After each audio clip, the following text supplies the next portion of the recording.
আগে এই মাসে ইব্রাহিম নবীকে অনেক দিক দিয়ে পরীক্ষা নিয়েছিল। ইব্রাহিম নবী যখন নমরুদের সামনে বলে দিল, এ নমরুদ, লা ইলাহা ইল্লাল্লাহ, আল্লাহ ছাড়া কোনো ইলাহ নাই, এই সময়ে নমরুদ রেগে গিয়ে সৈন্য সামন্তদেরকে জানিয়ে দিল, বিশাল আগুন তৈরি করো, ইব্রাহিমকে আগুনে ফেলে পুড়িয়ে দেওয়া হবে, যাতে করে কেউ না সাহস পায়, দ্বিতীয়বার কেউ না বলতে পারে আমাদের খোদার বিরোধী কেউ না করতে পারে। ইব্রাহিম নবীর জন্য আগুন তৈরি করা হতে লেগেছে।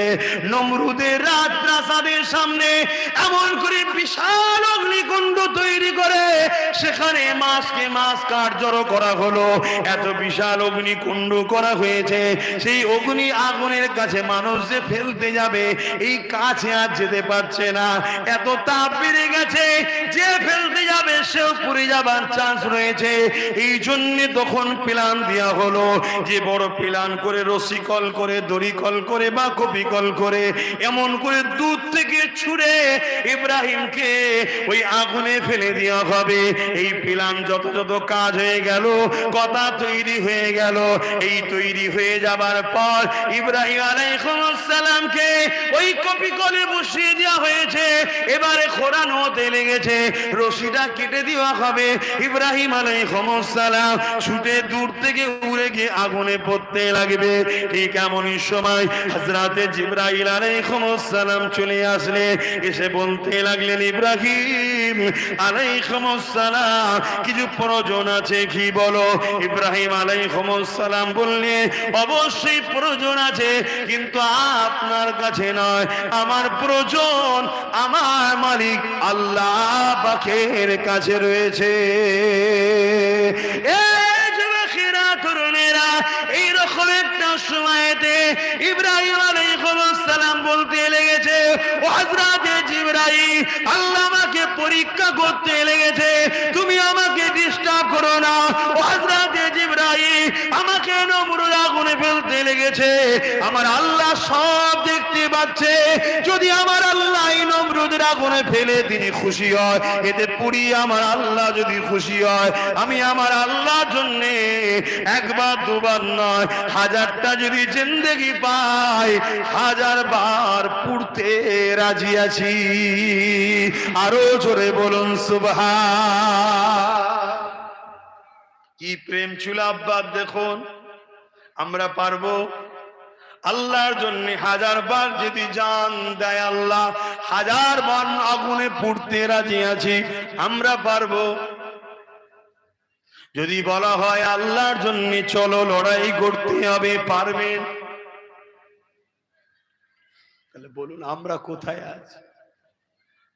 কোথায়? তরুণেরা, এমন বিভাগের প্রেমিকেরা, তুমি আল্লাহর পক্ষে দেখো, শয়তানের পক্ষে দেখো, মৃত্যু সবার তো একদিন না একদিন হবে, তবে আল্লাহর পক্ষে যাদের মৃত্যু হয় তারা বেহিসাব জান্নাত পেয়ে যাবে। যারা শয়তানের পক্ষে মরণ হবে তাদের জন্য জাহান্নাম রয়েছে। ইব্রাহিম নবীকে আগুনে ফেলে দেওয়া হলো। আমার আল্লাহ পাক ইব্রাহিম নবীকে যখনই পড়তে লেগেছে আগুনকে জানিয়ে দিল, আগুন রে আমার ইব্রাহিমের জন্য শান্তিদায়ক হয়ে যা। ইব্রাহিম নবীর জন্য আগুনের ভেতরে ফুলের বাগান হয়ে গেল। ইব্রাহিমের চাচা জোর নমরুদের রাজপ্রাসাদের উপরে উঠে ইব্রাহিমের আগুনের দিকে তাকাতে লেগেছে, আল্লাহ আজরকে দেখাতে লেগেছে। ইব্রাহিম নবী ফুলের বাগানে ঘরে আর খেতে লেগেছে। এ যুবকেরা, তরুণেরা, তিনি তো তোমার আমার আব্বা জান হয়। আল্লাহ নবী হযরত ইব্রাহিম খলিলুল্লাহ এই দৃশ্যখানা দেখে আজর বলতে লেগেছে, ইব্রাহিম তোমার আল্লাহ বড় দয়ালু, বড় শক্তিমান। এ যুবকেরা, তরুণেরা, প্রেমিকেরা, এইভাবে আল্লাহ ইব্রাহিম নবীকে অনেক দিক দিয়ে পরীক্ষা নিয়েছে। আরো একটা পরীক্ষা হলো 90 বছর পার হয়ে যাবার পর ইব্রাহিম নবীকে আল্লাহ একটা সন্তান দিলেন।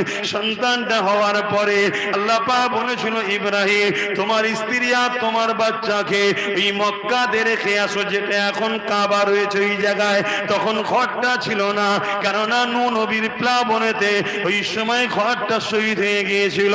এ যুবকেরা, তরুণেরা, এই জন্য ইব্রাহিম আলাইহিস সালামকে আল্লাহ পরীক্ষা নেয়। হাজেরা এবং হযরত ইসমাঈলকে ওই জায়গায় যখন রেখে দিয়ে আসা হলো, ওই রেখে দিয়ে যখন চলে আসতে লেগেছে, আম্মা হাজেরা বলতে লেগেছে, আমার প্রাণের স্বামী, আপনি আমাকে এখানে রেখে চলে যাচ্ছেন, এখানে কোনো খাবারও নাই, পানি নাই, লোক নাই, ঘর নাই, গাছ নাই, ছায়া নাই, এই নির্জন জায়গায় মরুভূমিতে আপনি রেখে যাচ্ছেন।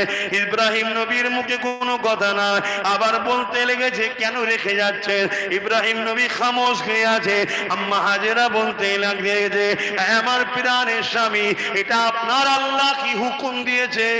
ইব্রাহিম নবী বলতে লেগেছে, আমার প্রাণের স্ত্রী, নবীরা আল্লাহর হুকুম ছাড়া চলে না, আমার আল্লাহ হুকুম দিয়েছে তাই রেখে যাচ্ছি। আম্মা হাজেরা কি উত্তর দিয়েছিলেন শুনেন, আমার প্রাণের স্বামী, আপনি নিশ্চিন্তায় যান, কেননা যে আল্লাহ আপনাকে হুকুম দিয়েছে, আমি হাজেরার জন্য আপনার থেকে অনেক বড় সাহায্যকারী হলো আমার আল্লাহ পাক। বাপও যেমন মাও তেমন, সন্তান ভালো হবে তো স্বাভাবিক। এখানে বাপও যেমন স্ত্রীও তেমন, সন্তান আর ভালো হয়।